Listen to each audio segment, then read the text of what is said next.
So I would say consistency is the biggest key in the stock market, and keep learning about stock market until you master it. Hi investment traders, welcome back to the channel. ये video बहुत छोटा सा होने वाला है। आज जो है एक इम्पॉर्टेंट बात हुई है कि निफ्टी ने अपने पास्ट बैरियर को ब्रेक करके एक क्लोजिंग दी है। जो इसका काफी दिनों का एक बैरियर था उसको क्रॉस करके क्लोजिंग दी है। ये एक इम्पॉर्टेंट पॉइंट है। नॉट ओनली दैट, आप देखेंगे तो mid cap Nifty has also given a very very good breakout today. Mid cap Nifty is almost heading to cross the past barrier, right. And अगर हम small cap को देखते हैं, small cap Nifty small cap index, उसमें भी थोड़ी थोड़ी buying I है। दूसरी बात, जो निफ्टी को ऑटो सेक्टर है, ऑटो निफ्टी में आप देखेंगे सीएनएक्स ऑटो में एक शानदार ब्रेकआउट आया, राइट। ये जो ब्रेकआउट आया है ये बहुत अच्छा ब्रेकआउट है। इसने अपने पास बैरियर्स को ब्रेक करा है, मल्टीपल वीक के बैरियर को ब्रेक करा है और क्लोजिंग आज बहुत अच्छी थी। इसके चलते मैंने आपके लिए दो स्टॉक्स निकाले हैं और दोनों स्टॉक्स को हम बात करेंगे।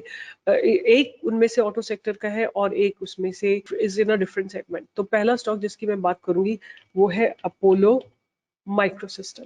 अपोलो माइक्रोसिस्टम, अपोलो माइक्रोसिस्टम अगर हम देखते हैं तो it has been developing for a very long time, but market was not supportive at all. Market का कोई support नहीं बन रहा है स्टॉक को, and hence ये इसी दायरे में घूमे जा रहा है, up down up down up down करके इसी दायरे में घूम रहा है। आज क्या है, स्टॉक में अच्छे वॉल्यूम्स आए। आपके सामने देखिए यहाँ पे मैंने वॉल्यूम्स लगाए हैं, वॉल्यूम अच्छे आए हैं और पास्ट बैरियर को ब्रेक करने की कोशिश की गई है। 125 126 के ऊपर अगर रुकेगा तो ये आपको पहला टारगेट आपको इसमें 130 का मिलेगा। उसके बाद आपको टारगेट मिलेगा 134 का और फिर आपको नेक्स्ट टारगेट मिलेगा 137.85 का, जो इसकी पास्ट बैरियर है। 138 का मिलेगा, नेक्स्ट आपको मिलेगा 141 का और उसके बाद में फाइनल टारगेट इसमें 150 का जरूर एक्सपेक्ट करूंगी आने वाले कुछ दिनों में। अपोलो माइक्रो सिस्टम को एक बार क्विक ग्लांस कर लेते हैं। ऑल्दो मैंने कई बार ये स्टॉक शेयर किया हुआ है, I really don't think so I need to check anything, but ये 3,829 करोड़ की कंपनी है। पी थोड़ी सी ज्यादा है, ROC is 12, ROE is about 7.04। अगर हम बात करें किस जगह काम करते हैं, they are pioneer in design, development, assembly and testing of electronic and electromechanical solution. The company is a leading player in India, specializing in electronic, electromechanical, engineering design, etc. और इनके क्लाइंट्स की बात करें तो ये बेसिकली एरोस्पेस में काम करते हैं, ground defence, space, avionics system, homeland security, transportation, and some of their clients are DRDO, Indian Army, Indian Navy, DPSU, and Adani, L&T, etc. I want to see what is happening in their sales. So 65 crore से बढ़ के 158 करोड़ पे आ गई cell और operating profit 4 सालों में बढ़ के 12 करोड़ से 38 करोड़ पे आ गया और ऑपरेटिंग प्रॉफिट मार्जिन में भी लगातार इंक्रीमेंट हो रहा है और ईपीएस इनका स्लो ग्रोथ से इंक्रीज हो रहा है। अगर हम नेट प्रॉफिट की बात करें तो नेट प्रॉफिट इनका 6 टाइम्स हो चुका है और अगर हम बात करें सेल्स ईयर ऑन ईयर तो definitely they have more than 22 times और 21 टाइम्स उनकी सेल्स इंक्रीज हुई है। और ऑपरेटिंग प्रॉफिट मार्जिन की बात करें तो बीच में डिक्लाइन होने के बाद बैक ऑन ट्रैक 23%।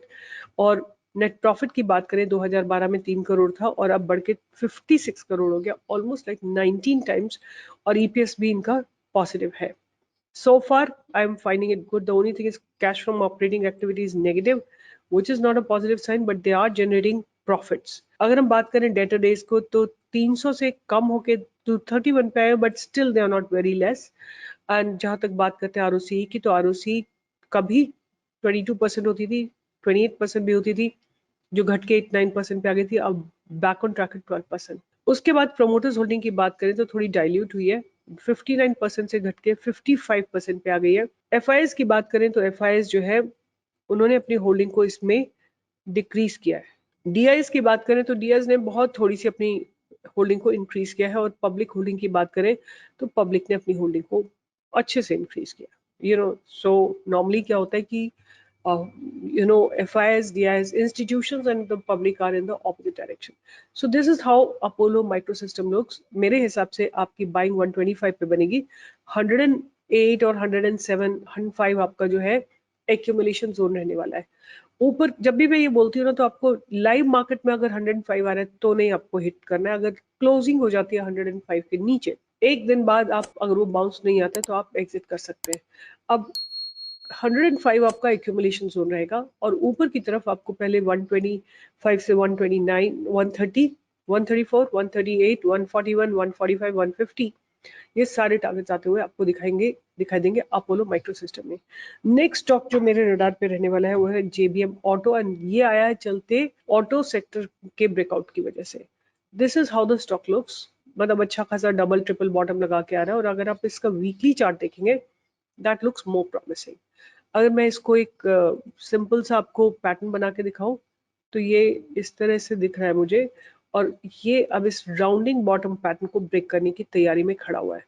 और मेरे हिसाब से हम इसमें बाइंग की अपॉर्चुनिटी 715 के ऊपर ढूंढ सकते हैं, और आपका स्टॉप लॉस रहेगा कुछ इस ट्रेंड लाइन के ऊपर, राइट। इफ आई से inward, about 650 could be your stop loss. 715 you will buy, and the first target is going to be 750, 800, 850, 900, 950 and 1000.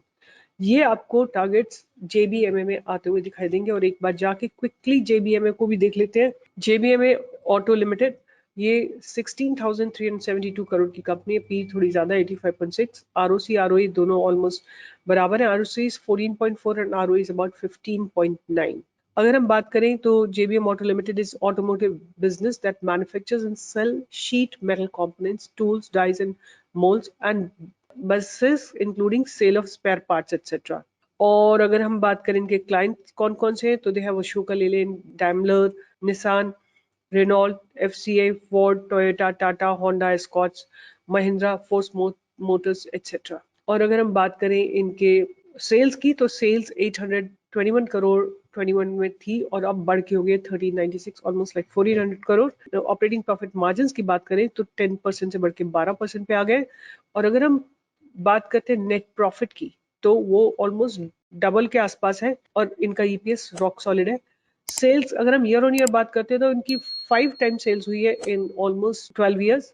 और अगर हम बात करें ऑपरेटिंग प्रॉफिट मार्जिन की तो 11% से बढ़ के 12% पे आया है। और नेट प्रॉफिट की बात करें तो 38 करोड़ से बढ़ के 205 करोड़ पे आई है, और EPS इनका सॉलिड है। बोरोइंग्स एंड रिजर्व्स की बात करें तो reserves are definitely much higher than the borrowings. Cash from operating activity की बात करें तो they are generating cash from operating activity, and they do have some positive net cash flow also, and debtor days are very nominal at about 49, and ROC is good at 14%. Shareholding pattern में promoters are not at all diluting their position. FIS ने अपनी position को थोड़ा सा reduce किया है, DIS का stable है position, and थोड़ा सा public ने increase किया है।